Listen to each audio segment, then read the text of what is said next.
Welcome, everyone, to another episode. We are joined by a powerhouse in strategic communications, Maha Abouelenein, Yes, so nice to be here. and she's the author of Seven Rules of Self-Reliance, which has become my new favorite book. I just ate it up last month, and I go back to reread Oh, certain good, certain rules good. because your book, it's interesting because it feels timeless, like it's been around for a while, but Yes. you Well, it just came wrote out it. in October. It hasn't Yeah. been out that No, I long. know, but it's like it's one of those books that you're like, "I swear, like, this has been around." Like, Yes. we the rules are so, like, timely and what we all should be adopting in our daily life and our careers. Like, they seem so practical Yeah, and that's what I approachable. was hoping to do.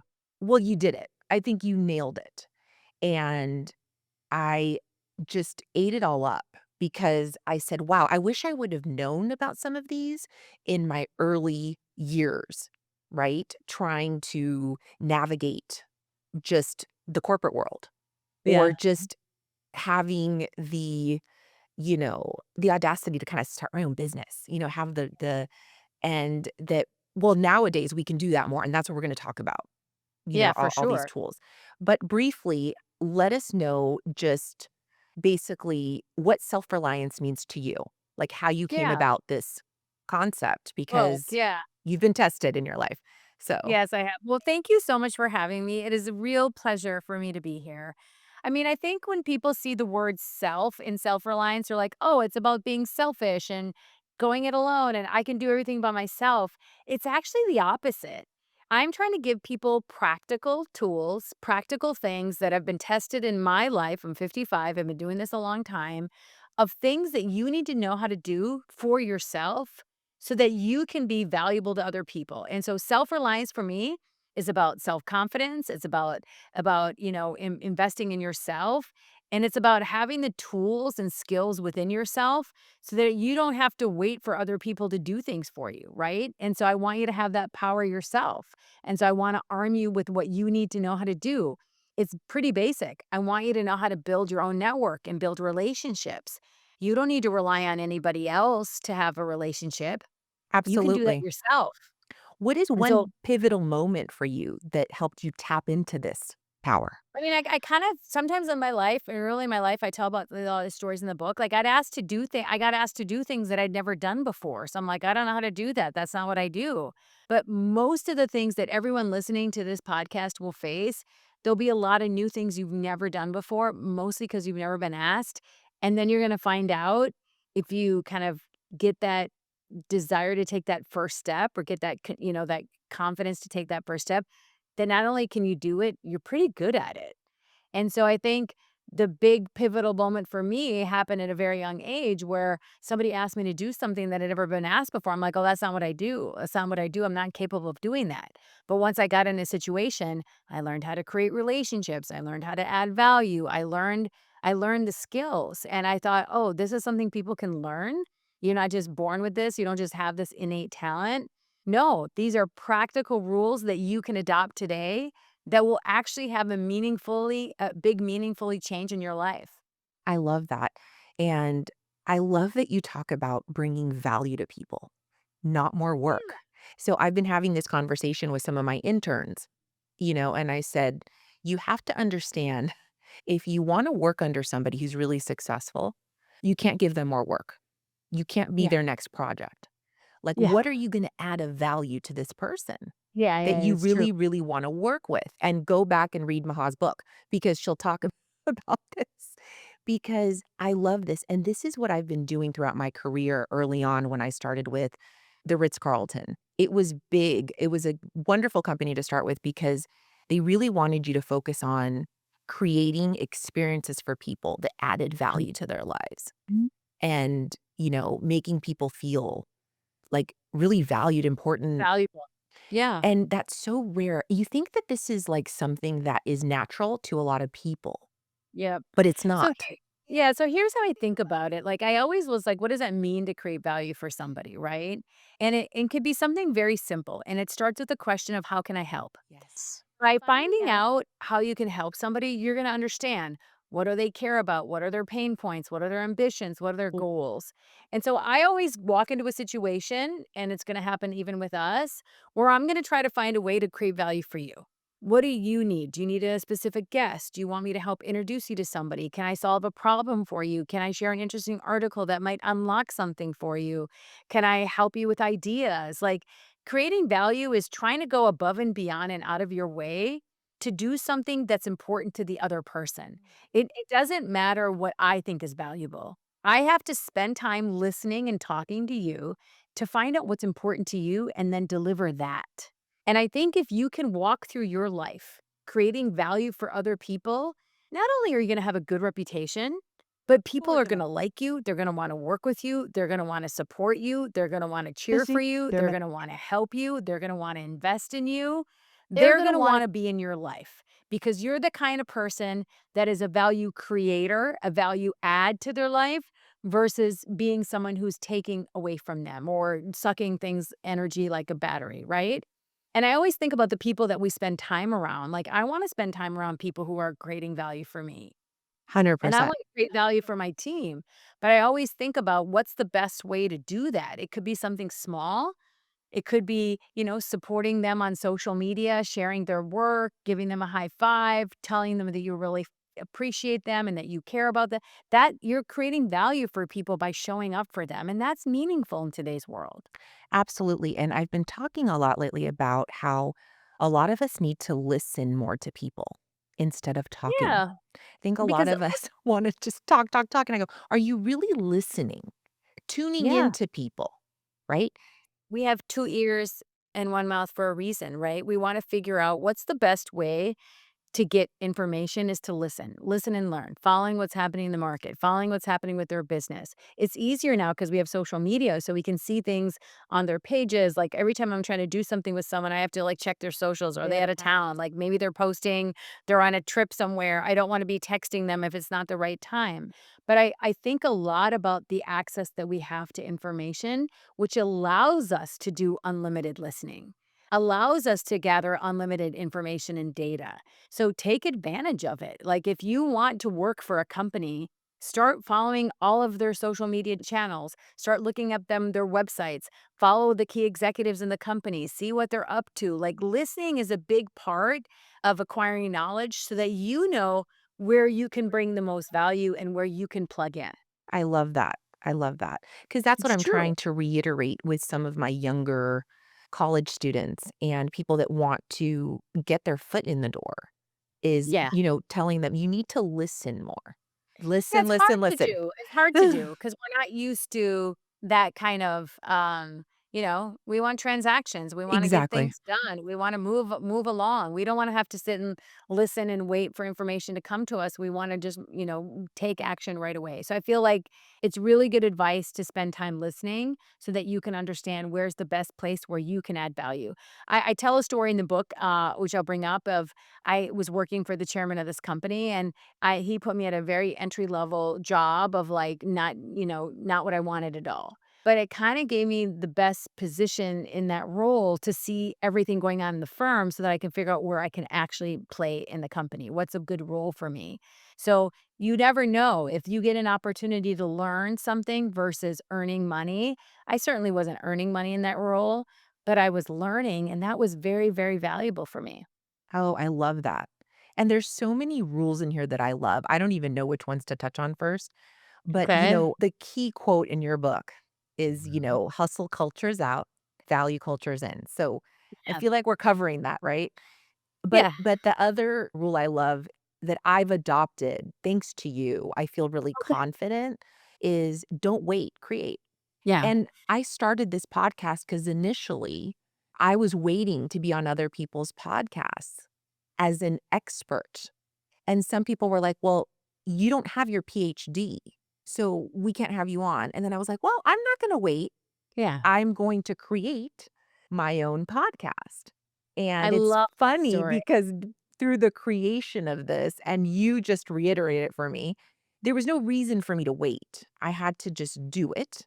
And now I'm getting asked to go on others' podcasts. Yeah. They're like, "Oh, she's got credibility." And it's true. We're all kind of building, assets. We have to start building And that's a huge thing with, like, Yeah. building a business, right?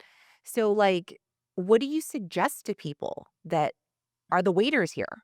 Yeah. So, rule number 3 of the book, first of all, thank you for sharing that story. That means a lot to me. And I find that when you take initiative, you do exactly what the rule of the book talks about. Sometimes, many times, many people listening to this, because this is the chapter that gets most people, is we are waiting. We are waiting for all of our ducks to be in a row before we take that first step. We're waiting until we have more money in the bank account. We're waiting until we lose 10 pounds. We're waiting because we don't want people to judge us. Or we're waiting because we fear if we try something, people are gonna say, "Who does she think she is?" Or Correct. we're waiting because we fear failure. And the message of this chapter and this rule is to not wait for the things that you wanna see in your life. What can you do to go create them yourself? And you're like, "Well, Ma, I don't have the access to go create my own podcast." But you know what? It's easier now more than ever. What are the skills that you're missing to do that? What is the experience you're missing to do that? You need to go watch a bunch of YouTube channels to learn how to do it so you can do it at home. You don't need a studio. There's millions of videos out there. And there's a lot of things that you can do by getting online to learn it. And it's all for free. Don't wait. Podcasts are for free. YouTube videos are for free. Learning from others is free. Asking someone, can I just talk to you for 10 minutes or half an hour or coffee or go for a walk? That's learning that's valuable. And so the message of don't be a waiter is oftentimes we're kind of waiting for things because we think, oh, well, we deserve it. It's going to happen. It's going to come to us. And I can tell you right now, no one's going to put you on the top of your priority list but you. So if you wanna have something, like I always wanted to do something or I always wanted to go somewhere, I have to kind of reverse engineer what are the steps I wanna take so that I can actually create it myself. Is it relationships I'm missing? Okay, I need to spend the next year investing in those relationships. Is it industry experience I'm missing? Then I need to go figure out how I can get experience at an industry. I gotta take a pay cut. I gotta work, at a different title. So you have to just think about what are the steps you're willing to take to get what you really, really want? And are you willing to put in the effort? Most of the time, people want, the jobs and the titles and the money, but they really don't want to put that effort in. And I was actually watching a video yesterday about some fitness trainer person, and you're like, I'm doing everything perfectly. I'm eating right. I'm going to the gym. I'm doing all the right things, and the weight's not coming off. Well, there must be something you're not doing right because if you're doing all the right things, then you should get the right results. So, like, what can you do to dial in to figure out, okay, I need to go back and revisit myself. I need to have self awareness. Like, I need to figure out what do I need to do to get to that next level. And you have to do something different than what you've been doing before. And a lot of times, it's not waiting for someone to anoint you. It's actually you taking that action yourself, which That's is so hard, true. which It's is hard. we're I'm not waiting. saying it's not easy, Yeah. but I give you tips in the book of exactly how to go from a waiter to a creator, and it's practical and it works. And I'll tell Mm. you why this became a chapter in the book is I was a waiter. I was waiting for my boss to give me a promotion because I felt I deserved it. I worked hard. It's going to happen. But I'm like, well, I need to maybe take a few initiatives to show the visibility of my work, to show the value that I'm bringing, to summarize for them some of the things I've been doing. Maybe they're not waking up every day thinking about my career. I am, but they're not. And I think you need to think about that. Like maybe there's more in your hands than you think. Oh my gosh, that's so empowering because we It often feel we're is. at the mercy, and I'm You're here not. waiting for people to validate me. Yeah, you're And not. You're not at the mercy of people validating you. I love no. that sentence. I love that. And the thing is with that chapter, it showed to me that there's multiple paths to get to where you wanna go, right? There's not just one way, No, careers are not linear. They're not up and to the right. but They that's might how we're come up, they taught. might go down, they might go sideways, they might stay still. But I think that's what society sort of trained people that you have to Yes. have a certain path. And now their path is out the window. Exactly, but when you graduate from college and you go into a corporate job, like I did, it was you climb up the corporate ladder and it has to be a trajectory, right? Yeah. That Love just that. goes up. And now it's like you can throw that all out the window because this just Yeah. does not apply. Yeah. I mean, the creator economy has changed that. Hybrid working environment has changed that. Career mobility has changed that. Access to the internet has changed that. AI has changed that. Correct. how we hire, look for talent has changed that. So I feel like the opportunities to be more flexible and not be within a rigid system play to everybody's strengths who's listening to the show. Yeah. But some of us are still stuck in this. I love Daniel Priestley. He talks about how our schooling system is still based on the Industrial Revolution, where True, it it's true. prepared you for jobs, that, when you graduated, you had this particular job. Now it's Yeah. like you graduate, you don't know. Like sometimes, like it could lead you to a different path. And like people are like waiting, waiting, waiting, right? And now it's like you're saying, like, you don't need to wait. You just No, can stop like being wait. you can create and create within what you can manage or what you can Yeah, financially do. Like you talk about the side hustle, you can do your side hustle. Like go for it. yeah. You But know, even thinking about your example on you now being a waiter and creating your own podcast, now you walk in as a guest with a lot of more experience and totally. presence and understanding the process because you produce a show. You know what it's like. You're not walking in as a rookie guest. You know how to create good storytelling and how to be present with the audience and how to do the post-production and the pre-production and really understand like how much better is that going to make you as a guest and actually not just your credibility because you have your own show, but just understanding the whole full circle of a production of a podcast. You have a lot of empathy now for how it works to book guests and the briefing documents, and everyone doesn't understand how much work goes into that. It's a lot of work. And It's a lot of work. and oftentimes like we're not prepared. Like you were saying in the book, like, a lot of us aren't ready because we weren't asked to do certain things. Yeah, Right? 100%. And so until you're asked and, like, kind of put in that situation, sometimes you don't know what to do. Yeah, So 100%. there is a lot of doubt and fear around, "Can I even do this?" Right? Mhm. And the thing I love about your book is, like, it's all about, like, building these tools, building this, self-confidence and trusting yourself. Yeah. So trusting yourself, you know what's best for you. Like, why do you outsource that to your employer or anybody else Right. in your life? Like, you know what's best for you. You know what you're comfortable doing or not comfortable doing. And I think a lot about this self confidence piece because a lot of people ask me, like, Ma, how do I get the confidence to do it? I'm like, you don't. You just have to take the first step. And the more action you take, the more confidence you'll build. It's not like I woke up and I was born confident. I got confident because I started putting myself in rooms. I started putting myself in situations where I could get over that fear of I don't do this or I'm not confident enough doing it. And so confidence comes from action. So how did you get over those moments? Like, let's say when you were going into a room where you probably knew no one, right? Oh, all the time. I had to do that recently where I had to go in an event. I'm like, okay, here I go. I know nobody there. I have my name and a nice smile that's all going to have to work for me in this room because I have no idea who anybody is and nobody knows who I am. And I got to walk out of here with some relationships. So let's go. And it's not easy for me. I'm a very extroverted person. I'm a communications person. I talk for a living. I get that, but also too, like, I have to think about what's my I do thought starters before. I don't wait until I'm in the room and get all anxious and, nervous about what I'm gonna say. I I think think about about a a couple. couple things I wanna land or a couple things I wanna deliver, and I kinda have a target of, like, who I'm interested in meeting. What's the profile? I'm looking for potential client. I'm looking to meet media. I'm looking to meet X, Y, or Z, and I have a couple thought starters, ideas of things I wanna talk about, so I don't have to freeze. Am I gonna talk about my work in Dubai? Am I gonna talk about the book? Mm. I'm gonna talk about, like, what brought them to the event, so I kinda prepare. Anything you can prepare for eases your ability to get through it, and so, just like an athlete, Olympic athletes train for years and months, and then they have the trials, and they either make it or they don't. That's scary.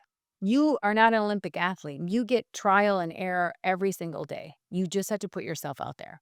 I love that. And, one thing I did wanna touch on because it's a common thread that we have is you had parents that had illnesses, and Mhm. my mom has MS. MS. My father passed away from, cancer 5 years ago, but all of these experiences in taking care of my parents and managing their care, I didn't think it was gonna build up certain skills in me until now I'm like, "Wow," like, actually, from reading the book and how you talked about how those experiences shaped you, Yes, of Like, course. I was like, "Oh my gosh," like, I've never heard it from that perspective because I looked at it as a burden for so many years. I Yeah. didn't actually look at it as, like, this was actually building Yeah, a building you. lot of my strengths, and I have a lot of empathy, I have a lot of different views on life from having parents that were ill. Because of that, yeah. So I think in any situation in life, whether you're caring for sick parents or dealing with a hard situation in your life, you can never really assess it while you're in it, right? You kind of have to have the distance of time and space to get that perspective on, what did I learn from that? Or how did that impact me? And so for everyone listening, it was, 22 years. My mom had multiple sclerosis. My dad had ALS for two. You know, taking care of your parents is hard. I was 27. I wanted to find myself. I wanted to go out. I wanted to be with my friends. When my mom got MS, I was 14. I was in, Me too. formative Me too. teenage years. I was in high school. I was afraid to go out to high school dances because that maybe mom needs me that night. So, and I talk a lot about it in the book because I want to share how experiences that challenge you, instead of taking them as setbacks, try to figure out how to use it as a comeback or how to learn from it. Teaches you empathy, how to have perspective, how to be grateful, how to be patient. I mean, all those things that you have to do when you're taking care of someone, whether it's small, the sandwich generation that have to take care of little kids and parents at the same time. Like, That's me, how do yeah. you do that? And I feel that if anyone listening to this podcast is going through a hard time in their life, this isn't going to be the thing that defines you or sets you back forever. It's going to be something that's going to teach you something that you're going to get very valuable lessons from, experience from, character from, that will carry you in the future. It may not look like it now because I was in the thick of it. Like, I can't tell you what my days looked like, but I think it ends up, shaping you. And I talk a lot about living with no regret. Like, you can't regret the things that happened to you because God's trying to teach you a lesson, or some message is out there for you that gets you to the next level. And I feel like it was, very difficult, extremely debilitating to have both of them sick at the same time, 24-hour nursing care for two parents, a nurse sleeping in my room every night in front of me when I was going to bed and to watch my mom. It's something that I wouldn't wish it upon anyone, but it actually taught me so much. And the fact that it happened when we were so young is what it's so Mhm. tough because everyone around me had their parents. Lives, and had They their w parents. they were living different lives, and even when I had my Yeah. own children, my parents couldn't take care of my kids. Like, I didn't Yeah. have that, you know? I was managing their care and seeing if they were okay, and it was a really difficult time, but I love what you said, when you're in it, you can't see it. You're completely, like, in survival mode. Yeah, You for can't make sure. sense of it, and now I have found, because my mom is still ill, you know, I have found so much joy in just being with Being her there. and being grateful for the fact that I can walk. I don't wake up every day going,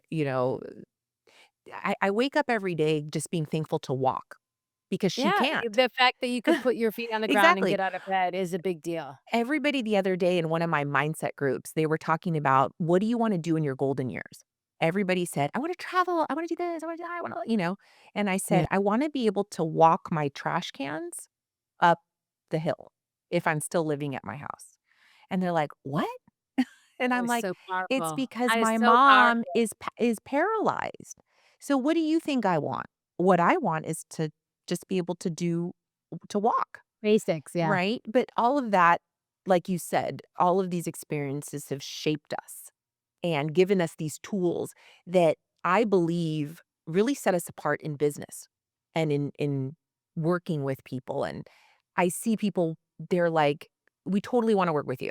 It's such an honor when people want to like work on something because my Yeah, for sure. perspective is so different on so many things, which I'm sure you get all the time. Yeah, and I this piece about the gratitude, I was like, yeah, if you say you're grateful every day, it'll just make your day better and everything will be fine. But like, it actually really is. It does wonders and it does work. Because when you can think about all the little and small and big and sideways, upside down things in your life that make you feel grateful, it really does have an impact on you because You realize, you everyone tends to look at the negative stuff or the things they don't have or the things that are wrong in their lives when they have this abundance of a lot of things that are really, really strong or really good Mm. or are actually pretty darn simple but effective. Thinking about that, like thinking about what can you do to be more practical about how you approach things because we tend to overreact one way or the other when it's not really the reality of what's happening. And I talk a little bit about in the book about the most important story is the story you tell yourself. Mm. Am I capable of learning new things? Am I capable of making my own relationships? Am I capable of building and protecting my own reputation? Nobody manages your reputation but you. Everybody knows that they have a name, but they're like, "Well, I can't do anything about my reputation. It's just there." I'm like, "Everything you do shapes it. Who you associate with, how you talk to others, how you treat your barista, to your teammates, to your friends, to your family, how you show up in the world is what can carry you. Your reputation is the most important thing you have. It opens doors, it creates relationships, it brings you business opportunity, it brings you podcast guests, it brings you abundance of partnerships or more business opportunities. Everything you do shapes it. And to just not be intentional about it or be prepared just gives me the heebie-jeebies. I'm like, "Come on, people, let's go. Focus on this stuff. Focus on your personal brand." If you are a solopreneur, a dog mom, a business owner, a real estate agent, a nail salon owner, a CEO of a company, a middle manager, a student. I, on Friday, volunteered to go talk to about 50 sophomore and junior students at some education program. And I kinda did a talk about the book and stuff like that, but they said, "Okay, what's the most important things we need to know as college students? We don't have LinkedIn's, we don't do this, like, all this kinda stuff yet." I said, "You need to focus on 2 things at a very young age, and at any stage or any age of your life, if you learn these 2 things, I can promise you, you will be better off than the guy sitting next to you." And that is focus on relationships, like, treat everyone with care and intention of who you build a relationship with. So everyone in this room, you need to get to know them. All 50 of these students, you don't know where they're gonna be 10 years from now. And focus on your reputation, how you treat people, the words you use, how you show up in the world. And that's if you can build a strong reputation from a young age and build relationships, it's like compound investing. The more you Mhm. have, the more deposits you can make in other people's trust banks your whole life. 10, 20, 30 years from now, imagine how many relationships you will have at college, at university, in your first job, family, friends, neighbors. Your job is to collect as many relationships as you can because that's what will carry you in addition to your name. I love They were that. like writing it down, and I was like, "Yeah, I wish someone told me that when I was in college." Me too. And the fact that your reputation is everything and it could be ruined in 100%. an instant. And a lot Yeah, of we see that. We see that in a culture lot of culture. kids aren't aware, because I have a Yeah, 14-year-old navigating the teen years. And I told him, I'm like, you have to imagine that you have a camera following you everywhere and that yeah, you're being recorded. I go, yeah, so keep that in mind in every interaction that you're having, yeah, from the janitor to the CEO. I don't care. You have to be able to treat everybody the same.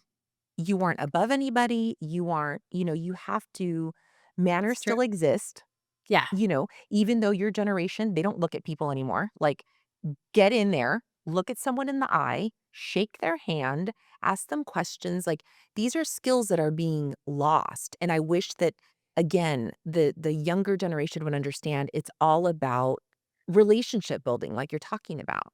Like, this is so key. It's not you just like ignoring and like, oh yeah, I'll pay attention when I need to pay attention.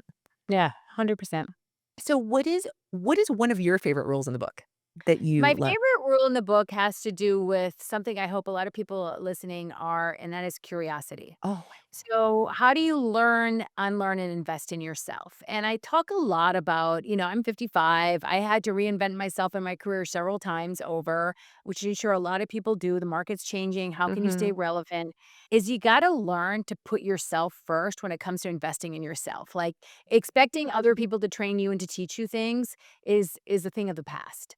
And so my favorite rule of the book is rule number 4, unlearn, relearn, and invest in yourself. So unlearn things that are no longer serving you, like what's out of date, doesn't really match Right. with today's society. What's something you need to relearn because, you just because you finished education in college or whatever you went to doesn't mean you stop learning. So you might need to relearn and sharpen that saw.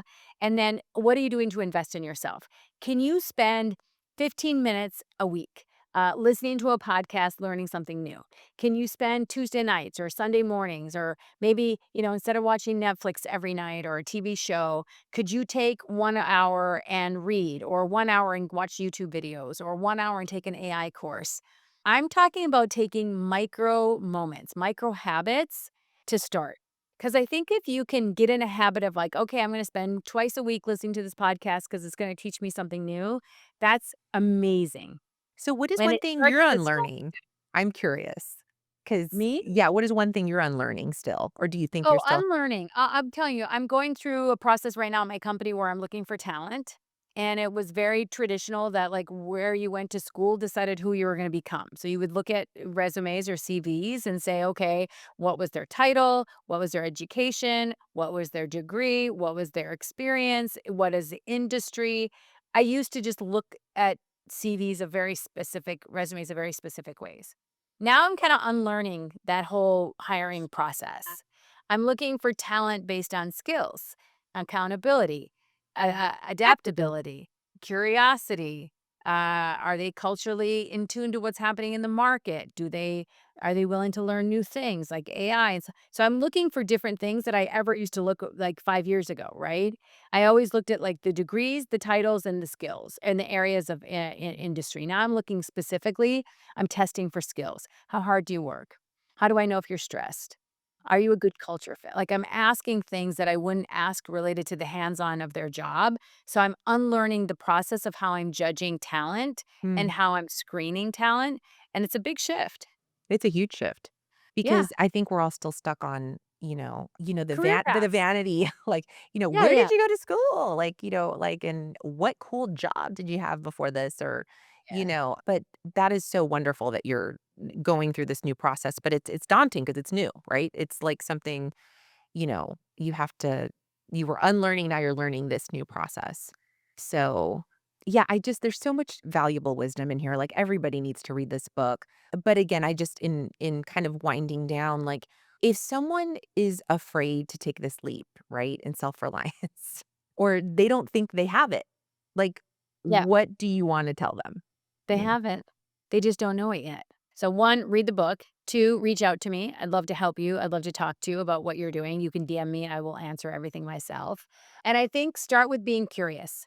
Ask yourself, what are you curious about? And I want 15 minutes a week. 15 minutes a week of seeing if you can rely on yourself to learn something.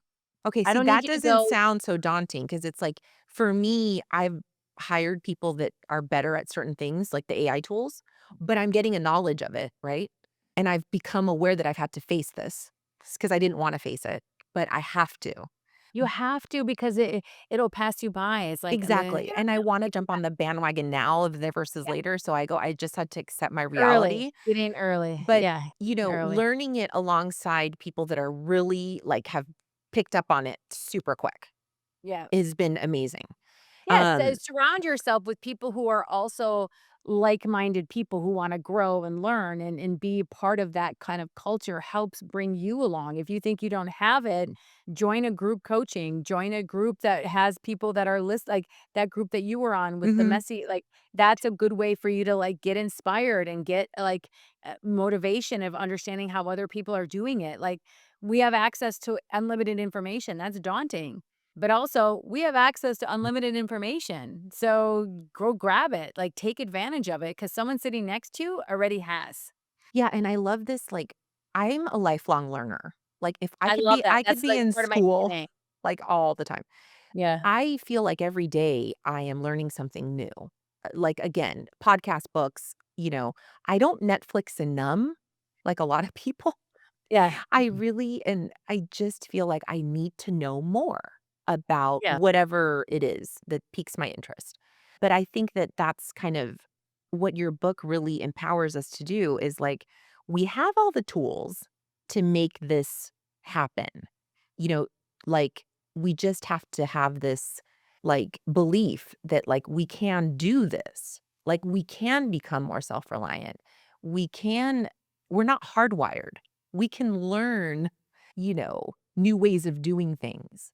And the old model of, like, school and what we learned, it just no longer applies. So we have to get ourselves, up to speed here. And I it's agree. never too late. I think that's the thing. I'm in midlife, and a lot of people my age are like, I don't want to learn something new. I don't have to." And it's like, no, you still do. You're not like exempt from this. There's always something to learn. Yeah. I love it. It's So, so good to yeah, talk for but you. we have a closing tradition here on the podcast. Yeah. So, I have 4 principles in my toolkit.